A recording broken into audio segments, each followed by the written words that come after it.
Hello everyone, Namaste, Jambo. There's currently an outbreak of COVID-19 in the world. And in these uncertain times, it's easy to get confused with all that information out there and with constant news coverage. I am going to state and reiterate all the precautions you can take to protect yourself and your loved ones according to the CDC and the WHO. This is a rapidly evolving situation and everything that I mention is valid up to this date.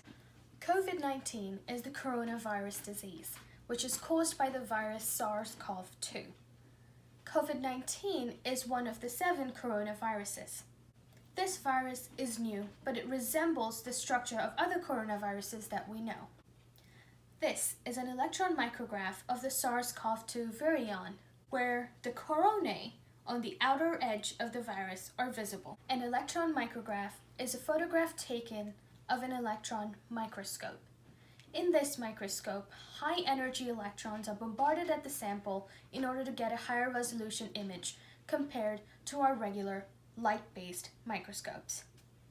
To help you understand this more, here's an illustration of the SARS-CoV-2 virion, where you can see the spikes, the crown-like structure that gives coronaviruses its name. These spikes are what the virus uses to attach to human cells and replicate. COVID-19 is transmitted from human to human primarily via respiratory droplets. When someone sneezes or coughs, the droplets that are released from their body contain this virus. These are the precautions you should take to protect yourself and your loved ones from COVID-19. And in order for you to be able to remember these precautions, I have created WASHED. #WASHED. And it also reminds you to keep washing your hands. So let's break it down. W. Wash hands. You must wash your hands frequently in order to remove any trace of the virus that may be on your hands. You must use soap and water to wash your hands thoroughly for at least 20 seconds. When you don't have soap and water available, you can use any alcohol-based rub or sanitizer. But remember, it must contain at least 60 to 70% alcohol content in order to destroy the virus. A. Avoid touching face. Even if you have a trace amount of virus on your hands, if you touch your eyes, nose, or mouth, you will be transferring that virus into your body, so avoid touching your face. S. Sneeze in elbow. You must remember to follow good respiratory hygiene. When you sneeze or cough, remember to cover your mouth and nose with a bent elbow or a tissue.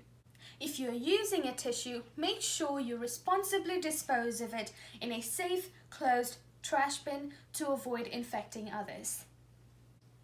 By practicing good respiratory hygiene, you will protect those around you. H and E. Both of these go hand in hand. H is how are you feeling? From time to time, make sure to check in with yourself and ask how you're feeling. And E, evaluate your symptoms. There are 3 major symptoms of COVID-19: fever, dry cough, and shortness of breath. Stay home if you feel unwell. If you have any of these symptoms, fever, dry cough, or experience difficulty breathing, please seek medical attention.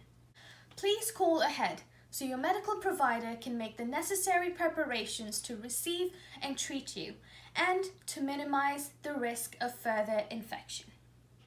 Here are some emergency warning signs and symptoms that may occur: trouble breathing, persistent pressure or pain in the chest, new confusion or inability to walk, feel, or wake, and bluish lips or face.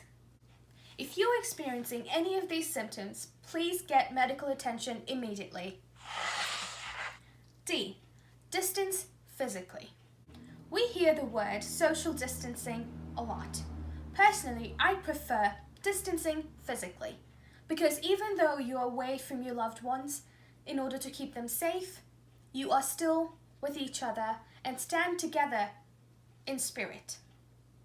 You can use FaceTime, Facebook, Instagram, Skype, WhatsApp in order to stay connected to the people you love and be supportive to each other. To slow the spread of the disease in your community, avoid contact with anyone who's sick. Stay at least 6 feet or 2 meters away. By doing this, you protect those who have a higher risk of getting very sick from COVID-19 and to not make yourself a vector and spread the disease further. Physical distancing may be difficult, but it is necessary to slow the spread of COVID-19, and united, we will prevail. COVID-19 affects people of all ages, but there are some people who may experience severe symptoms due to risk factors, including but not limited to people who are age 65 or older, people who live in nursing homes and long-term care facilities, people who have underlying conditions such as chronic lung disease, medium to severe asthma, heart conditions like cardiovascular disease, hypertension, which is also high blood pressure, diabetes, both type 1 and type 2, people who are immunocompromised, like who have cancer or have had any transplants, people who have kidney failure, liver disease, and more. If you have any of these risk factors, please make sure to adhere to the precautions that I mentioned earlier in the video, and if any of your symptoms get worse, please contact your medical provider. Remember to clean high-traffic areas such as doorknobs, light switches, phones, remotes, and so on. Please do not mix bleach with any other cleaning products or household products. Bleach must only be mixed with water. According to the CDC, you should use 5 tablespoons of bleach per gallon of water or 4 liters. If you do use bleach with other products, you will create a toxic and dangerous situation. Please be careful. We are all in this together, so let's fight and defeat COVID-19. With our strength, courage, and unity, we will fight and be there for those who need us in these trying times. Some good news, or some hopeful news, is that there are over 100 different vaccines in development around the world, and a vaccine may take between 12 to 18 months to create. However, in medical terms, this is extremely fast, and we are lucky to be in this technologically advanced civilization to be able to develop a vaccine this quickly. And who knows, it might be even quicker than that. So, fingers crossed. People with severe illness should get appropriate care to relieve and treat their symptoms. Please do not self-medicate, only a doctor should prescribe you a treatment for COVID-19. I would like to take this opportunity to thank all of our healthcare workers and all the people on the front lines working day and night to keep us safe. If we all do our part, we can slow down the spread of COVID-19 and finally defeat this enemy. I hope you found this video useful. I will get you more videos with evidence-based information from reliable sources. The sources for this video are linked down below in the description box. Thank you for watching. Until next time, goodbye, namaste, kwaheri.